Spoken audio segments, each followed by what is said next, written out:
Northwest New Mexico Council of Governments, all of you make us up in terms of putting your hands in the huddle and creating an articles of agreement that creates this regional organization, help add capacity and value to your work.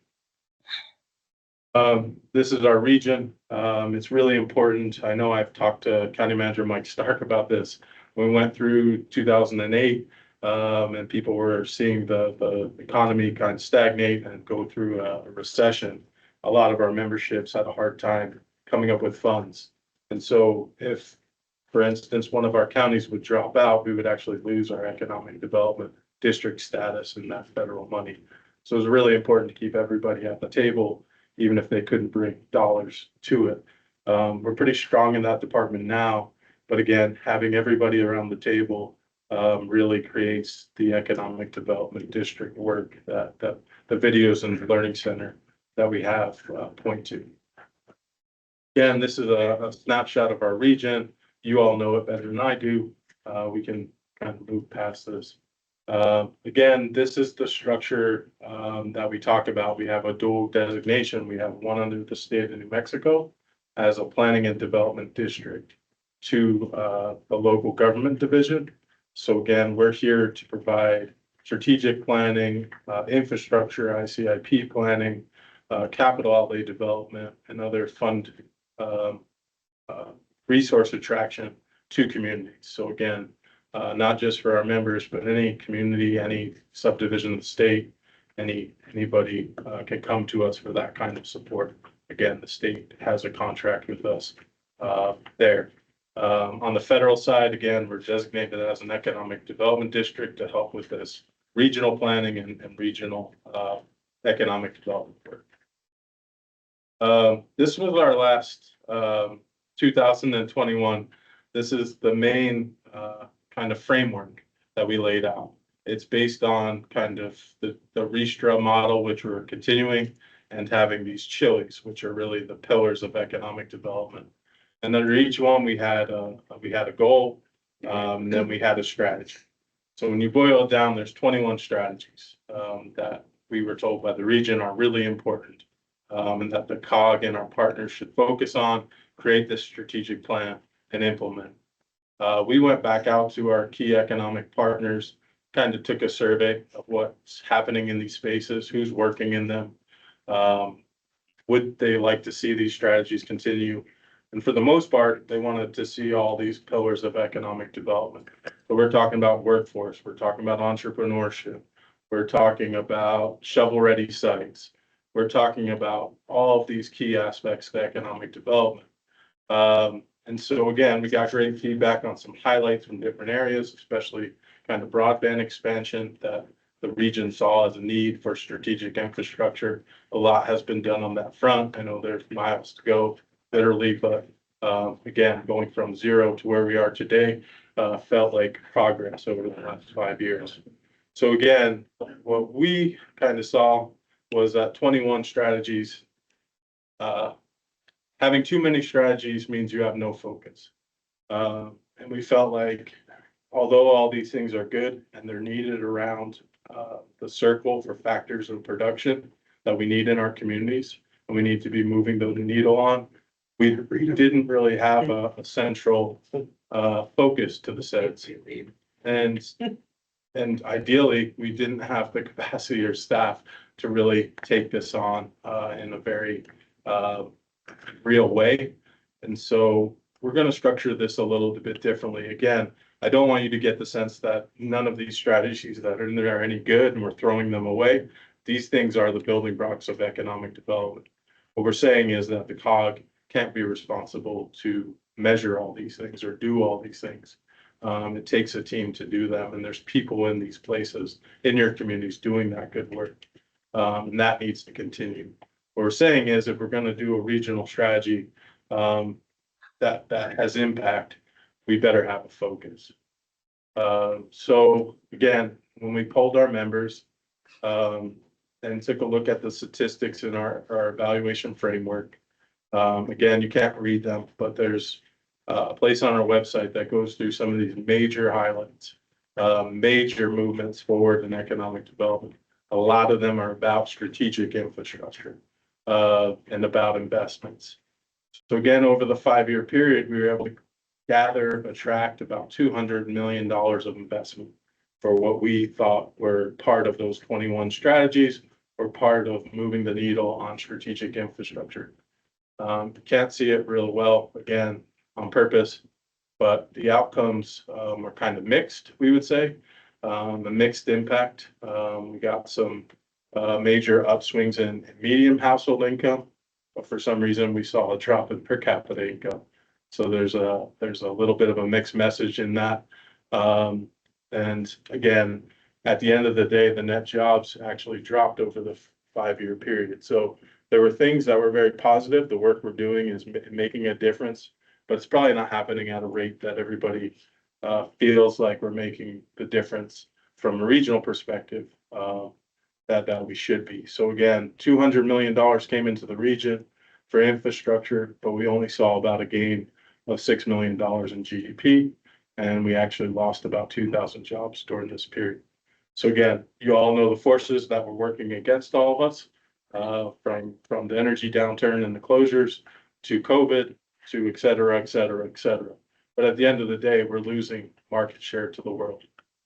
Can't have that happen. So again, we took a hard look at these statistics, and realized that doing 21 things and not doing them really, really well is probably not the best way to put our limited resources to work. Next slide. So this is update that we kind of put a logo to, and again, it comes from that theme of the ReSTRA, building communities together, tearing down silos and putting them together to be a stronger community together. So when we took an analysis of what we need over the next 5 years, yeah, these may be over the top a little bit, but in reality, we need to add $1 billion of economic activity. We need to get 10,000 new jobs by 2030. That's what we need. That's what we need. That would make a difference. That would feel like the impact is real, that we're growing, and that we are contributing in the global marketplace. Tom Taylor, I think, told me if you ever start an economic development planning process with SWOT, just walk out of the room. I kind of agree with Representative Mayor Taylor that SWOT is a good organizing principle, especially for business, especially for planning. But it feels like we're always doing SWOT, and we know what our strengths are. We know what our weaknesses are. We always tend to focus on our weaknesses way more than our strengths. So we tried to apply a little bit different model using that Moneyball kind of theme. We were looking at assets and quantifiable assets, not just, I think we have great transportation resources, but quantifying the amount of investment, the amount of traffic, the amount of things that go into being having a location advantage, a competitive advantage. And you can see on our website, we have assets listed as well as challenges. And if you feel like we missed something, you can comment and add an asset or a challenge. We took those two things and started creating these best bets.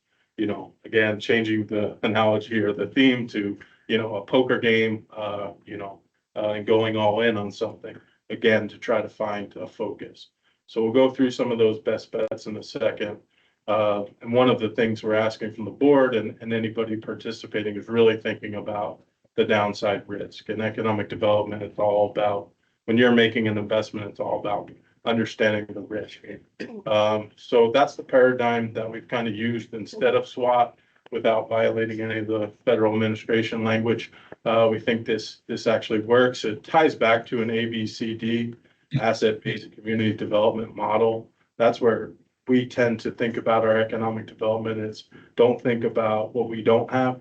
Think about what we have and makes us unique, and that can attract investment through the value that we already have. We don't have to recreate or chase something new. We have value to the world and have had value over the decades. So we just need to really think about that from that asset-based community development. So again, we kind of used some language to make sure both things kind of worked for us. Next slide. So when we talk about best bets and things that fit coming from the assets that we went through, we kind of narrowed the field down to these 9 things. We started with about 17.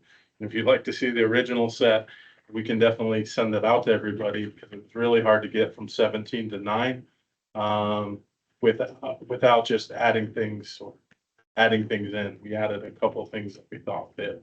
But again, 9's probably also relevant to the number of players on the team and the baseball game because we think all 9 things on that screen probably have to happen in order to get to the goal of $1 billion of new activity, $10,000 jobs. All of these things have to be going forward. But we're asking, and this has been pushed out a lot this last week, and this closes on October 20th. We've got a survey that basically goes through those 9 things and explains why we think they have value, why we think they contribute to the economy, why they can contribute to the base jobs, and some of the downside risk potentially or challenges to them. And then we just asked the region to vote. So again, you can put your bet, you can place your bet on the number 1 thing, the number 9 thing. And again, we're trying to get a sense of the moonshot. We're trying to think about the one thing that we can all do together to really get, it's going to take lots of other activity and lots of things. But again, if we take a more focused approach, we feel like we can get a better impact. So again, this is up on the website, on Facebook. It was covered, I think, in the Gallup Independent I saw, which was funny to be in the grocery store and see that this process that actually being pushed out that way. So again, this is going to run, and then we're going to do a deep dive analysis on the choices that we're making. Next slide. How long is that survey gonna be in?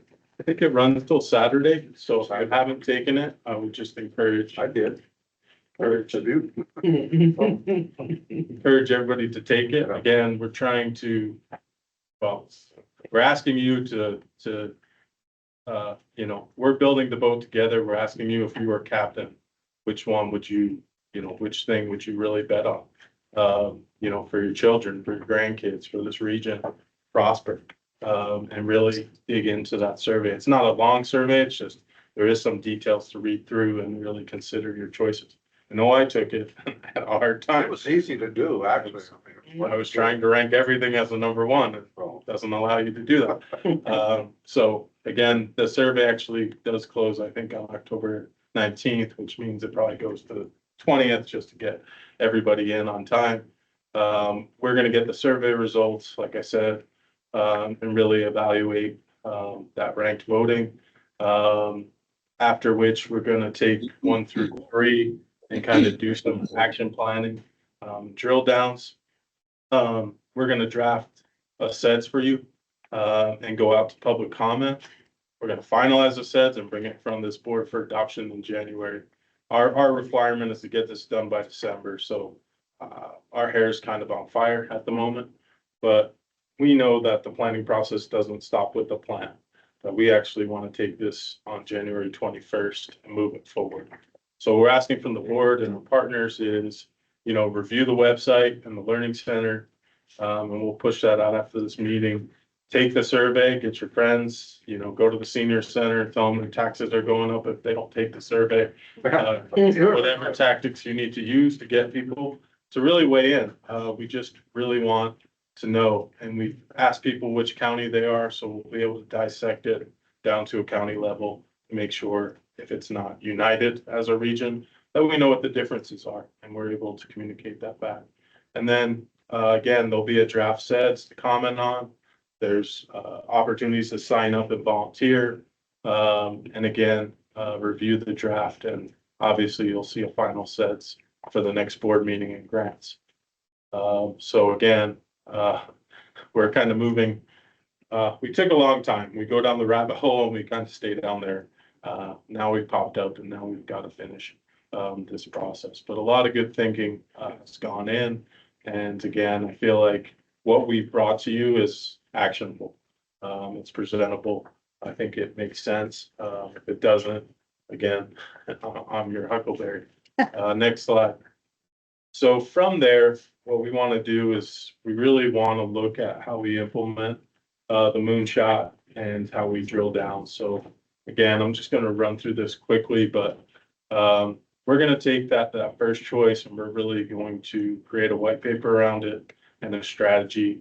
We're going to engage state shareholders and you all and our partners to really drill down on kind of that SWOT analysis for that specific target. We're going to create a specific action plan, and then we're going to talk about building a value chain. And we think by doing this for one thing or a couple things, we'll be able to focus, but we'll be able to model this. So if someone says, you know, I know the creative economy probably wasn't going to create $1 billion in new activity, but it's really important. It's 20% of McKinley County's economy. Some artisan makes their living off of arts.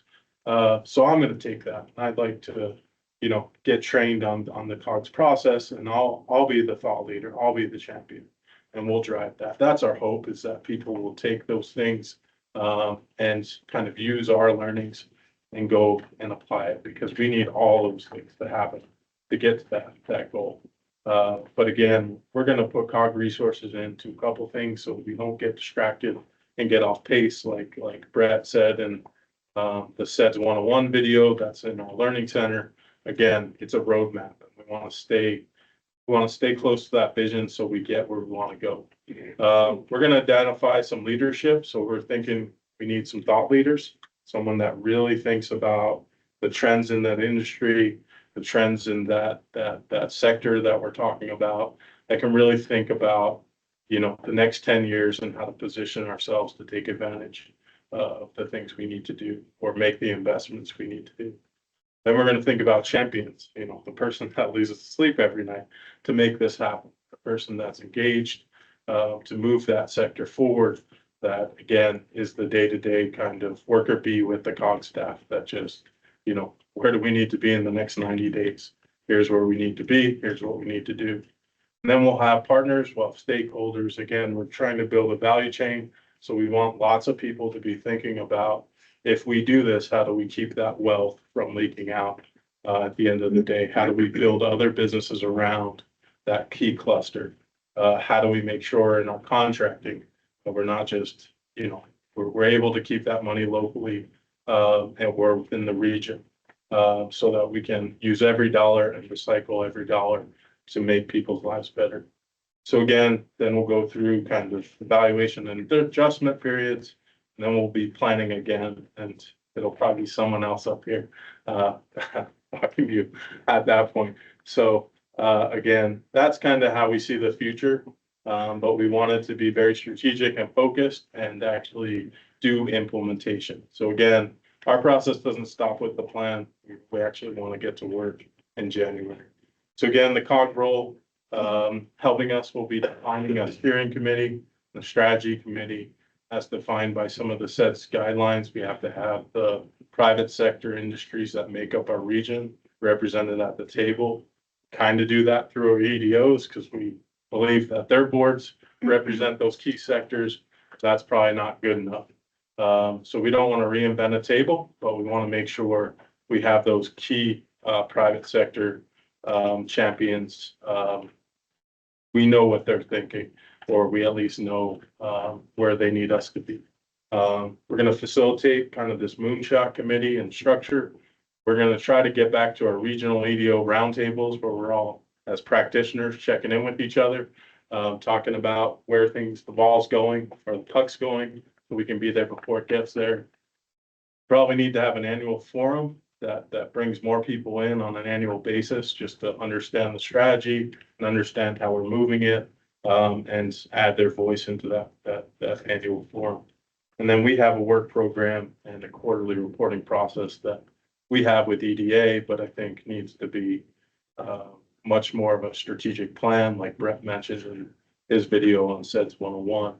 Needs to be the COGS mission is that strategic plan. So that may mean that some of the local things need to get rolled up into the bigger thing. We can have those conversations too, but just wanted to share this to the board, and then of course it'll go out be posted at the Learning Center for others to kind of know, where we're going pretty fast and then hopefully where we can go together moving forward.